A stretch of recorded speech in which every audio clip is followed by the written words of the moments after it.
السلام عليكم الاصدقاء اللي بغاو يخدموا في هذا المشروع ديال البوليتشيك، داك الفلوس البيض اللي كيتباع في الحوانت، كيتباع الفراغ فيه. الناس اللي بغات تخدم فيه غنعطيكم شي نقاط مهمه وخصكم تركزوا عليهم. بالنسبه خص يكون عندك الكوري كبير، اما كتبني انت وكدير الترخيص ديالك، ويا اما كتكوري شي كوري مع عند شي واحد بالرخصه ديالو بكل شيء، كيكون داكشي قانوني مضبوط عندك. ثاني حاجه خص يكون عندك واحد راس مال كبير شي شويه، لان هذا المشروع ماشي بحال البلدي ولا الكروازي بتخدم بشي حاجه قليله وتبدا تطلع بشوي بشوي. هذا باش تخدم فيه وباش تشد لك شويه تاع الفلوس وتمشي مزيان، على الاقل خصك دير واحد 5000 فلوس كبدايه ديال كبيره، اللي هذيك الساعه كتشد لك واحد 100 درهم ديالك في النهار وكيشد لك شي شويه ديالك. ثاني حاجه الا بغيتي تخدم مزيان كاع وبغيتي تطلع طلعه صحيحه، هو خصك تفوت 10000 فلوس للفوق. وثاني حاجه خص يكون عندك جوج الخدامه، يا اما انت كتخدم في الصباح وهو كيخدم بالليل باش تغدو البال، لان هذاك البروجي راه كيبيك تحظي مزيان، تحضير القطيع ديالك، لان شي بياسه تكون مريضه ولا تعزلها في البلاصه، ماشي تسهوكها. لا سهوكتيها المرض الا مشى حتى انتشر ليك فيه مصيبه.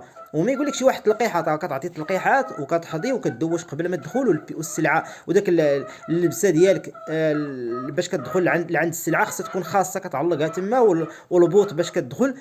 المسائل ديال كلشي كتكون مضبوطه، لان راه دقه وحده راه يمشي لك كلشي. ثاني حاجه خص يكون عندك واحد راس مال كبير شي شويه، علاش؟ باش الا جاب الله لقيتي السوق طايح ولا بعتي بشي ثمن قليل، مشى لك شي شويه تاع الفلوس ولا جي شديتي على فلوسك، تكون عندك الفلوس باش تخلف، باش تعاود ثاني دير قطيع جديد وتخدم ثاني. يعني الناس اللي عندها فلوس قياس الحال بلا ما تدخل داك المشروع، راه الا مشيتي تلاقيتي مع السوق ميت، راه الضربه مميته، غيبقاو عليك الكويديات، غيصيفطك للحبس. اما بالنسبه الا كان عندك راس مال صحيح وسميتو، راك غادي تخدم مرتاح هذيك الساعات، لان قادر انك تخدم.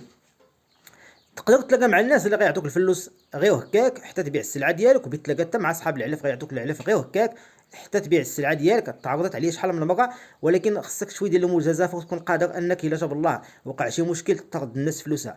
اما الا ما عندك منين ترد الناس فلوسها، فما ننصحكش تشد السلعه من عند شي واحد، واخا يدير فيك هو الثقه، راه غادي تلقى راسك محاشم مع الناس، ولا تلقى راسك الا عطيتي الشيك لشي واحد تلقى راسك في الحبس، ولا الا ما عندك العظام ديال الحبس بلا ما تدخل داك الشيء. خدم بديك البركه اللي عندك، واللي بغى يخدم راه كيطلب داك شي واحد 5 المليون لفوق باش تخدم. واقع هو هذاك 5 المليون الفوق اللي خصك تبدا درجه درجه باش توصل سميتو مزيان. بالنسبه واش فيه الفلوس، فيه الفلوس حسن من البلدي، وفيه الفلوس حسن من الكروازي وحسن من داكشي كامل، سواء تفقص ولا تبيع البيض ولا داكشي كامل. الا درتي البوليتشير فيه الخير والبركه. انا كنت خدمت فيه كعامل، ماشي مشروع ديالي، وكنت خدمت فيه مع الناس وشفتهم تبارك الله فيه الخير والبركه. وتعرض علي انني نخدم وما ما قدرتش، لان ما عنديش ديك سميتو باش ديك الكبده ديالها، لانها صعيبه. الا عندك على من تكه، الا جاب الله وقع شي مشكل مزيان، ما عندك على من تكه عندك الله تعالى فتمشى على قياسك. بايع تكون السلعه تعطى لك، ولكن فيها شويه ديال المجازفه. الناس اللي بغات تخدم في هذا المشروع، شحال ما حكيت تواصل معايا كنقول لي واش عندك كوري كبير، عندك راس مال، خدم في البوليتشير فيه ما يدار. ما عندكش كوري كبير وما عندكش راس مال وما عندك باش تخدم، خدم في البلدي وخدم في الخليط وخدم في الكروازي الحمر حتى هو فيه شويه، دير 1000 دير 2000 دير 100 دير 200 حتى تاخذ شويه تاع الفلوس، ولا بتدخل هذاك الفلوس البيض هذاك البوليتشير راه فيه الخير والبركه. ولكن كما قلت لكم، خصك شويه ديال راس المال. وتحياتي لكم.